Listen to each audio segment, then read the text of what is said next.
What is environmentalism? Do I have to hug a tree to be an environmentalist? I could do that if I have to, I suppose.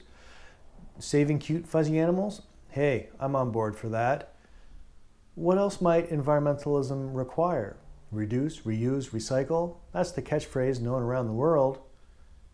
But while we're at it, maybe environmentalism also requires a fundamental teardown of our world governments, our social hierarchies, the power structures, even the laws that govern us.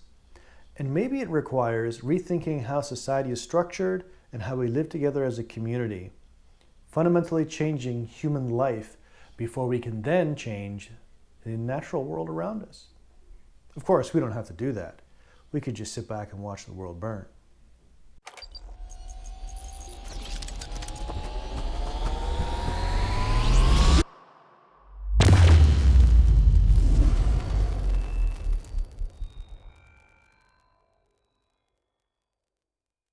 Let's talk about Murray Bookchin and some of his ideas, not all of which I agree with, but I think he has a number of interesting questions, and his ideas, while lofty, certainly important to think about. Some of his books include Post-Scarcity Anarchism, 1971, The Spanish Anarchists, 1977, The Ecology of Freedom, The Emergence of Dissolution and Dissolution of Hierarchy, 1982.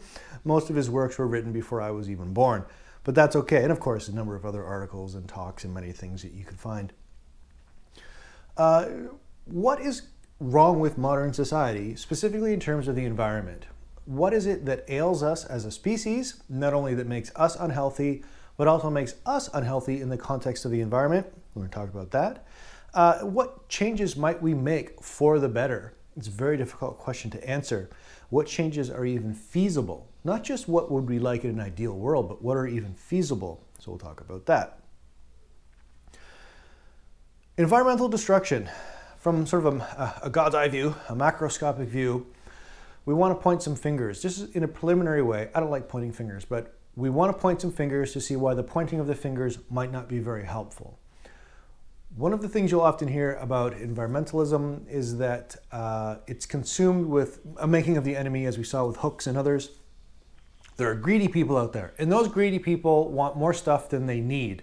They want to extract more than is necessary, and they're damaging the world because of it. Okay, I'm sure there are greedy people out there. We know there are greedy people out there. But step back a little bit from that pointing of the finger and realize that maybe it's not just individuals, but an entire system, an economic system, a philosophy, an ideology that's being perpetuated large scale that individuals fit into, that individuals might, if they're evil, they might flourish in just instinctively, but also that individuals feel they need to play into to be successful. That is, as a good CEO of a company, I can't be 100% environmentalist. I need to be, again, it's just this implied or this assumed way of thinking. I need to be kind of schemy. I need to get away with as many bad environmental practices as possible because that means profit.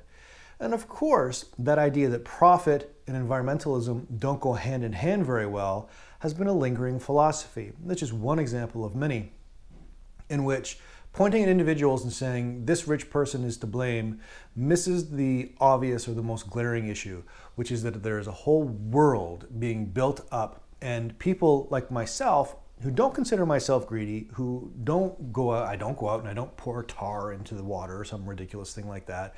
I don't have chemicals from a manufacturing company that I put into a stream to save dollars.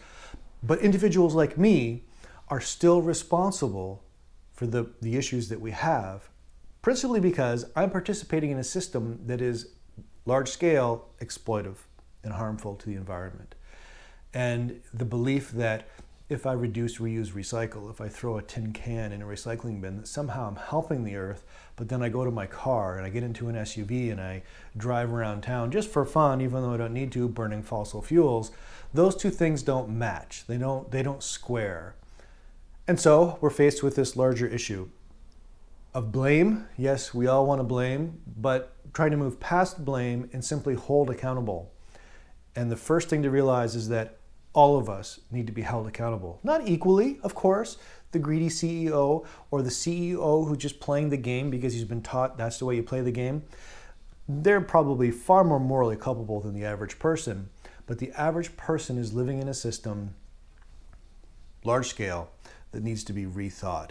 So we too are contributing. So we'll get back to that as well. Bookchin then says that the idea of pointing fingers and calling individuals out, or individual companies even, is far too simplistic. And that too has allowed bad environmental practices to be perpetuated. We point at the oil companies, and then we forget that even our local farming community can be held responsible for a number of practices that have hurt the environment, unsustainable crops, that kind of thing. Not everyone, of course, I'm overgeneralizing, but you get this idea that we've kind of been caught up in the blame game in the wrong direction, and that hasn't helped things systematically or practically. One of the things Bookchin is mindful of is industrialization.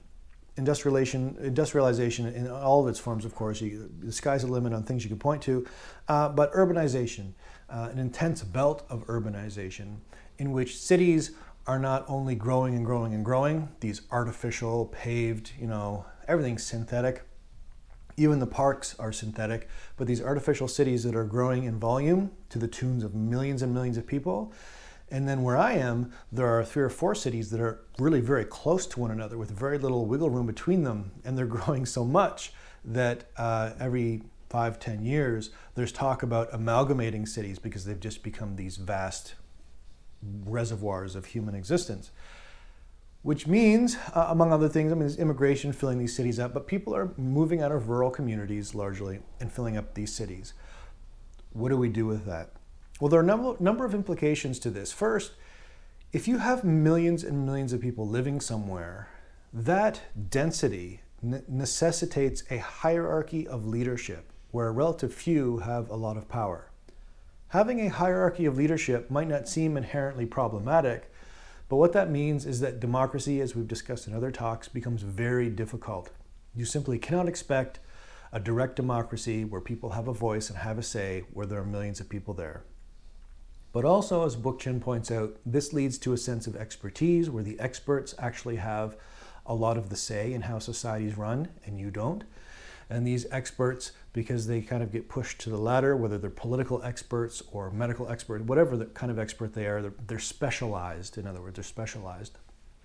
They get pushed to the top, they get more power, and of course when that happens, there's the temptation for greed and to get away with things. There's a big scandal going on in Canada right now, an ethics scandal with a finance minister. It seems like every few years there's another scandal about somebody, an expert, somebody in power who's taken advantage of the system, tried to get away with it.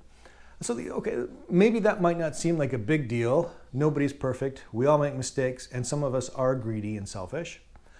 But when the world is now being designed in these artificial cities, the cities are artificial, that are so large, it requires a certain lifestyle. It requires a certain kind of engagement with other people. And again, as we've just previously talked about, it's an engagement where you don't really know other people. You don't really engage with other people, which makes us less responsible to them, which means we're less sensitive to their needs.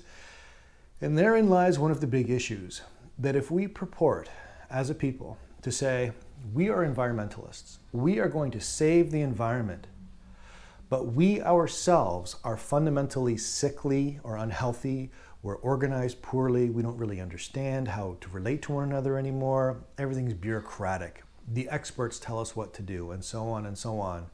How can we do it?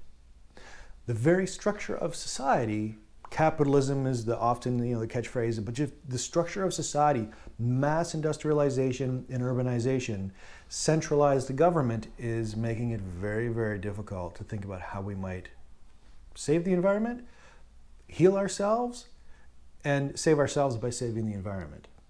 When I first learned about the automotive industry taking over large parts of states and provinces, there's in Ontario, there's an Oakville plant, and you can drive by on a 400 series highway and just see these huge factories.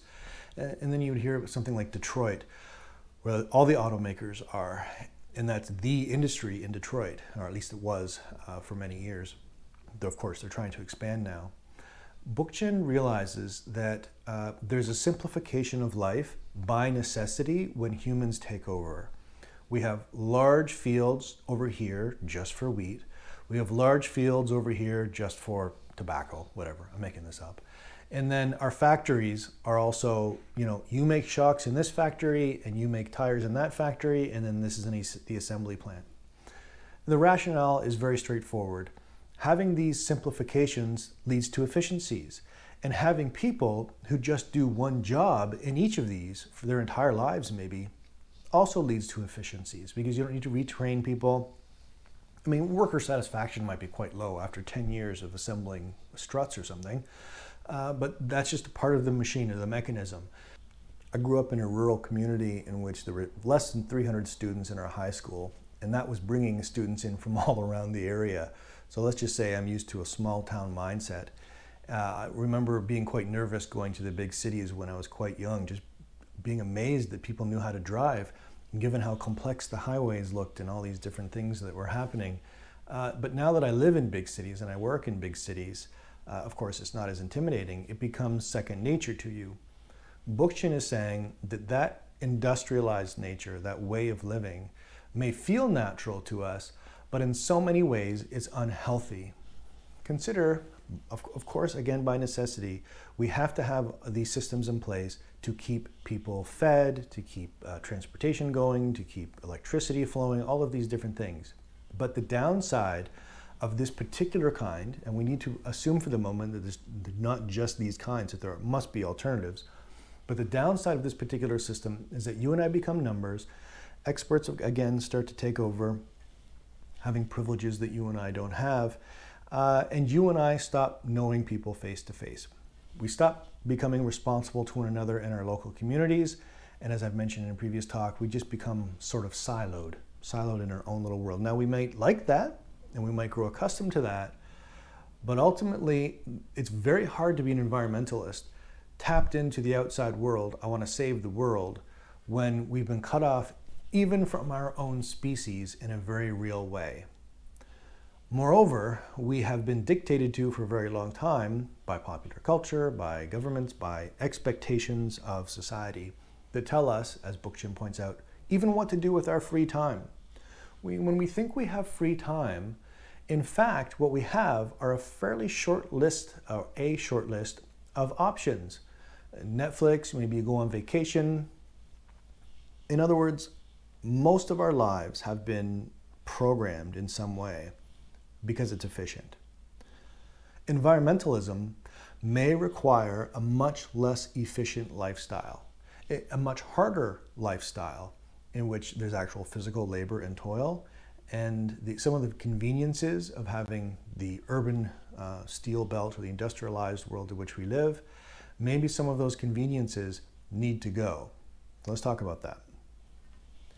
Environmentalism has long struggled with issues such as the idea that the system that created the problem, capitalism, industrialization, the belief is that that system can actually solve the problem. So the same system of consumptive way of living that created the issues, so many of them, can now somehow, of its own good heart or change of conscience or something else, get up and then fix it. That seems counterintuitive to most people. And when they see the industries begin to do things like use recycled plastics, but charging people more for it, or using partially recycled plastics that actually cost them less, but then advertising to people that they're using recycled plastics as a publicity campaign when large-scale changes don't happen, it just makes people a little bitter. And you see this time and time again. Now, some companies are great and they're really working hard to be environmentally savvy or conscious, but do they really make large-scale changes? Or are they perpetuating the large-scale damage while offering, scraps under the table, tokens of appreciation to the environment? If you recycle and you think that makes you an environmentalist, that might be a problem. Because recycling isn't even the bare minimum. It's barely a token gesture. So one of the arguments goes, and yet you and I do a lot of these things because it eases our conscience. It makes us feel good that we recycled and didn't just throw it in the garbage. But then we do 1,000 other things in a day. We live in a system that thrives on the exploitation of the environment, and we don't think fundamental change. Bookchin is saying we need to do fundamental change, large-scale social change, not just a few practices here and there that make us feel good. the big environmental question becomes this, and there are a lot of implications of this. Does your environmentalism truly offer a genuine threat to the status quo? Does the very idea of being an environmentalist challenge the community and the world you live in? Uncomfortably so. Bookchin's assumption is that if you are truly an environmentalist, if you are living in some sense of harmony or peace with other people and nature, it's going to challenge the status quo. It has to. For Bookchin, ecology or environmentalism or social ecology, whatever term you want to use, is a fundamental threat to the industrialized, capitalized world in which we live. A genuine threat, not just a challenge, not just an uncomfortable partner on the cause of making the world better, but a genuine threat because he sees these things as mutually unsustainable. That's hard in many ways. We've seen many big changes with Tesla cars and the electronic generation of EVs. And we've seen solar panels flourish. I mean, the solar industry is huge. You hear these things and you realize, okay, so there are some really big companies getting involved and making some good changes that will help the environment. But in the back of your mind, if you're thinking about Bookchin, it's all of that is token service to the larger problem that doesn't address social structure, that doesn't address how the system is set up, it doesn't address the simplicity of culture and the efficiencies of industrial capitalism. And those are the things we need to be looking at. So we're getting sort of caught up on the icing of the cake, and we're forgetting that there's a core issue to this. And he's pointing this out, saying, environmentalism is a genuine threat if we take it seriously. 1964, Bookchin wrote an article, Ecology and Revolutionary Thought, in which he talks about this idea of social ecology, the name for his form of environmentalism, social ecology. And as we've been discussing, his argument is the drawing together of the natural world and healing of the natural world with this idea that there are deep-seated social issues that need to be attended to first and foremost before we then become environmentalists. So what is environmentalism? It's the recognition that capitalist societies cannot sustain ecological societies. Capitalist industrial societies cannot sustain ecological societies. So his new environmentalism, his social ecology says, heal society to heal the world, literally the whole world. Another way of phrasing this is the reharmonization of the human with the natural world requires the reharmonization of the human to human. That sounds isocentric. It's kind of like, oh, we're just going to talk about humans now. But it makes a lot of practical sense. To heal ourselves first, in conjunction with our healing of the environment as well. We don't have to be perfect. We don't have to fix society 100% before we then try to be environmentalists. But clearly we're putting the cart before the horse. We're turning things upside down when we attend to saving the world without really attending to the issue that's causing so many of the problems, which is us. Not just the selfish CEOs, not just the greedy individuals, the whole world, the paradigm that we exist in as a capitalist society. Quote, an anarchist society, far from being a remote ideal, has become a precondition for the practice of ecological principles, end quote. This is Bookchin. An anarchist society is not just some utopian ideal, he says, but the precondition, the basis for actually having or practicing, enacting, fulfilling ecological principles. So goes his argument. Contemporary social existence is a totalitarian one. We live in a world where the governments are, in his view, largely totalitarian. And that can mean a lot of different things, but essentially it means that the rulers need to go. The rulers, not necessarily the rules. There can be moral rules and moral obligations and responsibilities in his ideal anarchist society. But the rulers and the hierarchy, the people at the top, they've got to go. They represent efficiency. They represent setting up factories very well and getting certain jobs done very well.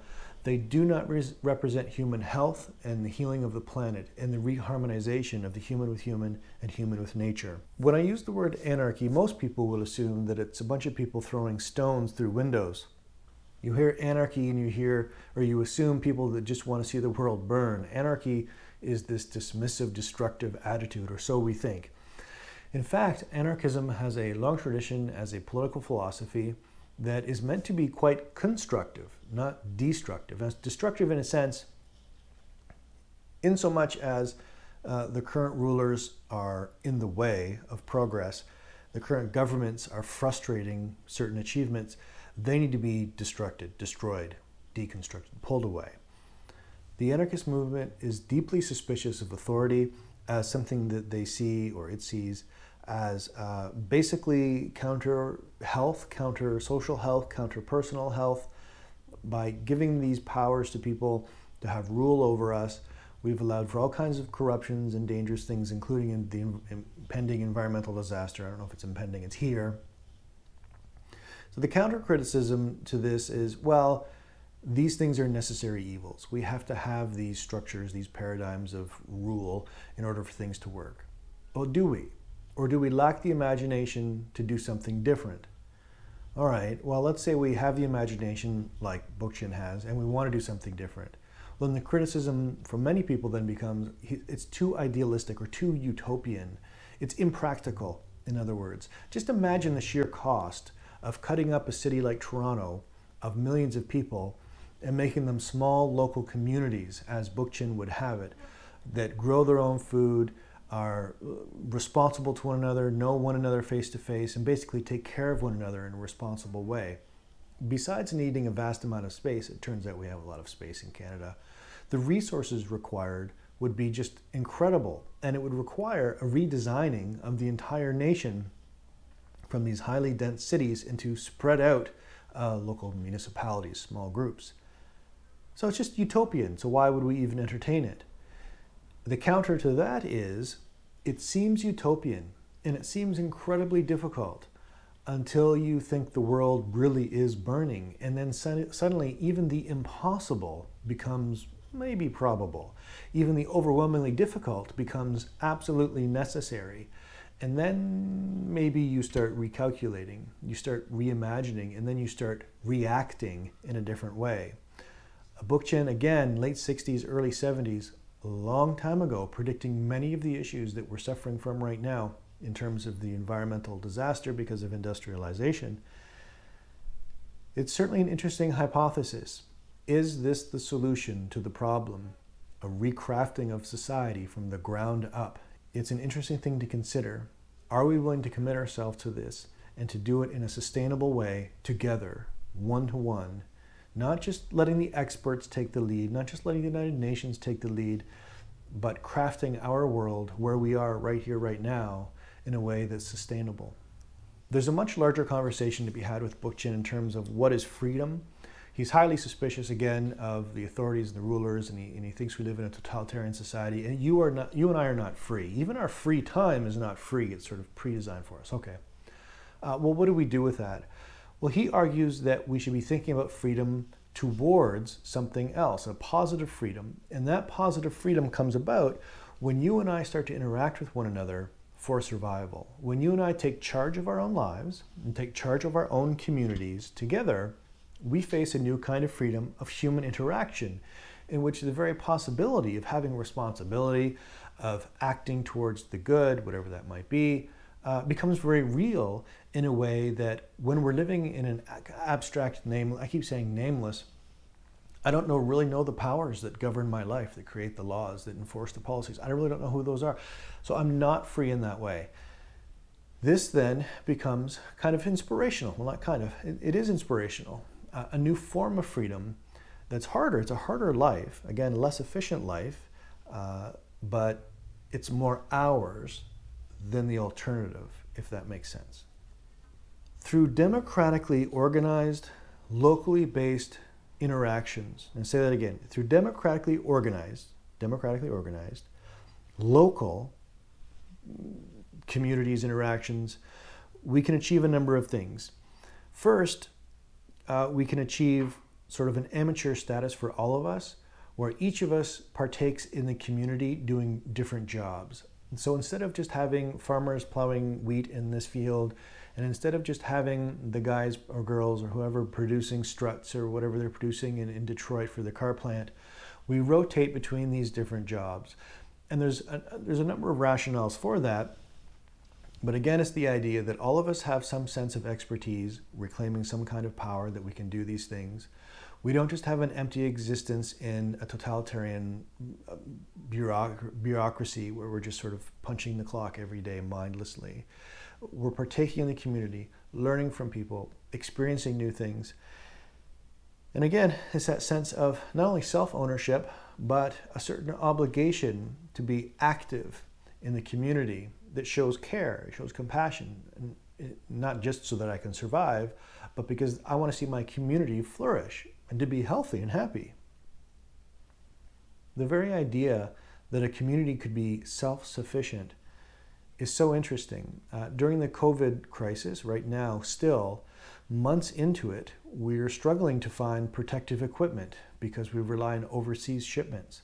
Even as countries are not self-sufficient for even the basics. There was a message sent out the other day regarding medications made in China that the Ontario government, where I am, had to initiate an emergency scenario where you could only get 1 month's worth of medications. And there's still talk of long-term shortages, even though it seems to be okay for the most part. But there's a real struggle to get their hands on these things because we're not self-sufficient. Which goes back to our earlier conversation about having layers of redundancy, biological diversity, but also in our case, the human biodiversity in terms of having things here, manufacturing here, that may cost us more. It may cost us more to produce medications here in Canada or wherever you are, but then you're safer. And having a self-sufficient community in that way just makes sense. Is there room for international trade? Certainly globalization would be put at risk by implementing something like this. But whether there's room for international trade of some kind or another, I don't know. I'm sure there would be. But at heart, each community must be self-sufficient, self-responsible, self-sufficient. And some of the things that happen because of that in an anarchist society is that we become attuned to nature.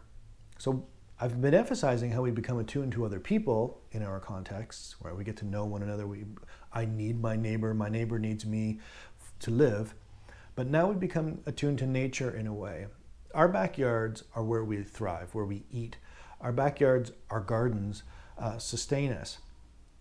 I'm going to be very attuned to nature, the soil, how I'm tending to it, how I'm caring for it. Again, this is a greater sense of freedom where the world opens up to me in a way where when I'm in a city, it simply isn't available to me. When I walk 25 feet that way, I hit a sidewalk, and that sidewalk, actually the property line's before the sidewalk, but that sidewalk indicates where the city starts. It is a very short distance between where I am and where that city starts. I can't grow my own food. I don't have any sense of nature. It's all that synthetic jungle. Okay. A quote from Bookchin, 1992, defining libertarian municipalism.